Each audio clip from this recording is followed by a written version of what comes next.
I said in first service, this looks so much easier when Pastor Paul does it. I don't know why.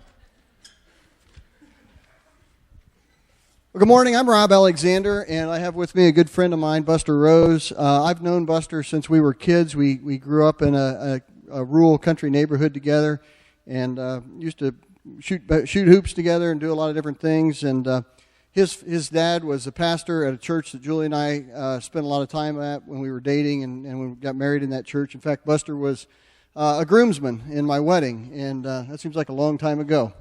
And from that time, I moved out of the neighborhood and kind of lost track of Buster, and a lot of time had passed before we reconnected up here in the last year or so.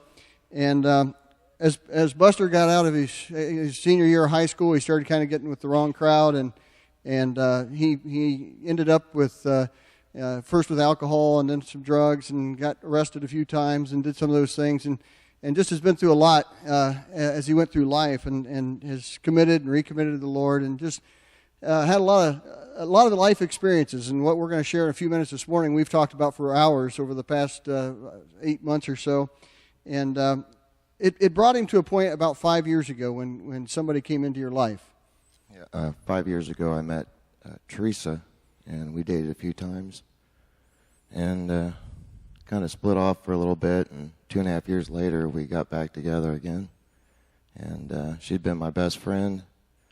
She loves me unconditionally, and has been through me quite a few, through everything I've been through. Yeah. And you said, as you have gone through this relationship with her about a year ago, something pretty traumatic and major happened in your lives. Yeah, it was October 21st. She had a seizure, which we didn't know what it was, but her speech was slow.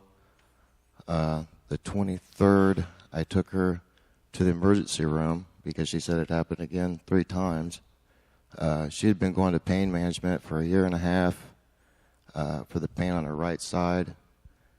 And, anyways, we went to the emergency room, and they just came right out and said that we found a massive brain tumor.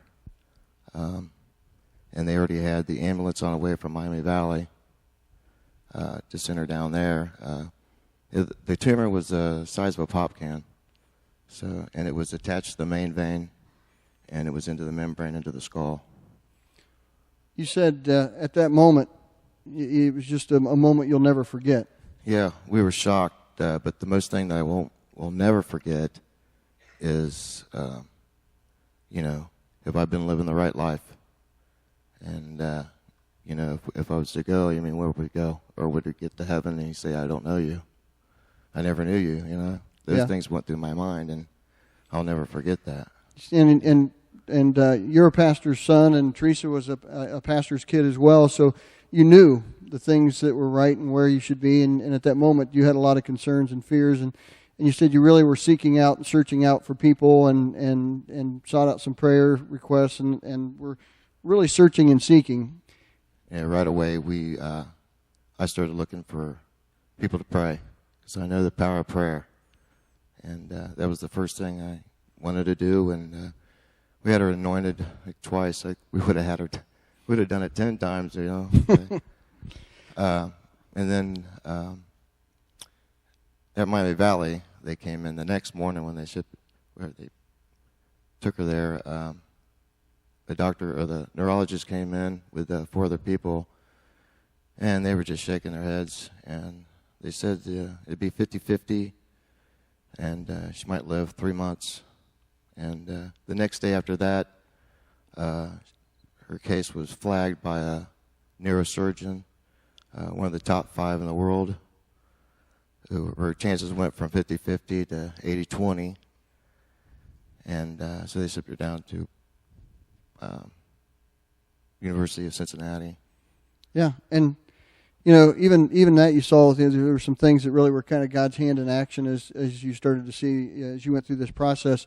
She had the surgery and then started into some rehab and recovery, and she was in a nursing home down in Troy, which is kind of where you first learned about UVCC.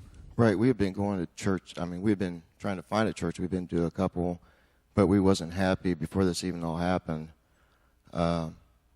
So we watched television and we saw Pastor Paul on TV, and both of us together, we just loved him, just the way that how he preached. And so the next week came and we went to watch him again, but it wasn't on.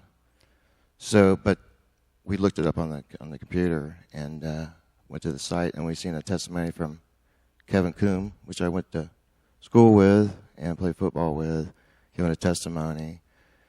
And the next week after that, I came to church here and found that, you was here, and Julie and Doug and Linda Grice, all the people that I've... The Blacks, there were a whole bunch of people that you reconnected with. And out of that, we got an opportunity to start into an 8-week Bible study with you and Teresa while she was still in the nursing home doing rehab. And you mentioned a couple things about the Bible study and then something in particular that really struck you. Yeah, that was the best way to go, because a lot of times I've gone to church and I go through one ear and out the other. I would never stay in the church, but the Bible study was just wonderful. The time you took to come and spend with us. Like the fourth, when it was about prayer, and I wanted my prayers to be answered. And to get your prayers to be answered, to be living the right life, so I had to make some changes. Yeah, there's a seventh question on that fourth Bible study, and it says, what kind of things will keep you from God from answering your prayers? And it really, really made an impact on Buster and Teresa as they read that, and they've really been seeking and searching and studying, and they've really been growing. It's been exciting for us. As a part of that, there's been some changes in your life. Right. Yeah. We got married June 30th, and it's my best friend, and she's been through a lot. As she's had to learn to, she couldn't speak and couldn't walk. She's been through quite a bit, and she's came a long way. So the last checkup we had, the tumor hasn't grown. The cavity is closing. She's still in a lot of pain, but they want to have to do chemo. That's great. And I know you've done a lot of changes in your life and choices you've been making, and God's blessed you with a full-time job that has been a great blessing to you, and just a lot of things you've been working on. And I told my wife the first time we went down to see Buster and Teresa in the nursing home, and Buster was very faithful to be there with her every night. And as we walked out the door, I said to Julie, I said something about Teresa, first of all, was so positive, and second of all, Buster, I've known him a long time, and I said, I don't know. I said, I can tell Buster's seeking with his faith. I don't know where he is. And this was some time ago, and I don't question that now where he's at with his faith walk. But I was sure of one thing, and it was that he loved Teresa very deeply, and that he'd do anything for her. You told me that you guys have been continuing to pray and learn and study together. And you also have told me that through all this, you thought there was a reason for some of this. Purpose. Yeah, the purpose to keep working our lives, to stay in the church, to be disciples. He's got something he wants for me to do. I don't know what it is, but I'm sure I will find out what it'll be. But I'm just praying. I remember you saying that very clearly. You said, "I know there's a reason, and God's got something for me, and that's why I'm at where I'm at." I think it's pretty cool. And I liked the other night, Buster and I were talking as we were talking about doing this interview, and I said something to him, and we were getting ready to close up, and I said something about, I'm really proud of the way that they're living their lives out and how they're really following their faith. And Buster said to me, he says, "Well, that's how we roll now." And I just thought that was so cool. That's how they roll now. I appreciate you a whole bunch. I love you, brother. Let's give Buster a hand. Appreciate Thank you. Thank you for joining us for this week's broadcast, Celebration of Life. We invite you to experience our worship celebration in person each Sunday in our newly expanded worship area. Services are at 9:15 and 11 a.m., and the dress is always casual. Children's worship services, adventure classes, and infant nursery care are available at all the services. Teen small groups for grades 6 to 12 meet during the 11 o'clock service. And for the kids, the big indoor playground opens immediately following the second service. Upper Valley Community Church is located at 1400 Sidell Parkway in Piqua, Ohio. Take I-75 exit 83 and go east less than a half mile and look for the sign to Upper Valley Community Church. You can learn more about UVCC's wide range of activities, programs, and services by visiting us on the web at uvcc.org or calling us at 937-778-8822. Whether you're a child, a teen, or an adult, there's a place for you at Upper Valley Community Church.